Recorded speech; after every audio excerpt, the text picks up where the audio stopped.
Hello বন্ধুরা, আমার বাড়িতে না সবাই খুব অসুস্থ, তার জন্য ঠিক মতন ভিডিও করতে পারছি না।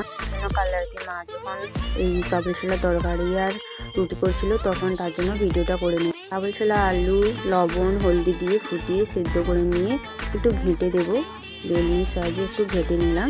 এবার এটা নামিয়ে নেব। নামিয়ে তেল দিয়ে দিল, শুকনো ফোড়ন দিয়ে পেঁয়াজ কুচি, রসুন বাটা, লঙ্কা গুঁড়ো দিয়ে করে ভালো করে একটু মাখিয়ে আবারও আদা বাটা, তারপর টমেটো কুচি দিয়ে ভালো করে কষিয়ে ততক্ষণে মশলা থেকে তেল ছেড়ে যাচ্ছে। তেল ছেড়ে গেলে ওই ঘুগনিটা দিয়ে দেবো, দিয়ে ফুটিয়ে একটু লবণ দেবো, হালকা একটু চিনি দিয়ে ফুটিয়ে নামিয়ে নেবো। এবারে লেচিগুলো বেলে দেবো, বেলনির সাহায্যে বেলে নেব। বেলে দেখো, ছোটোবেলায় কিন্তু আমরা এই চিনি রুটি খেতাম, ওই চিনি রুটি কিন্তু আমি করছিলাম।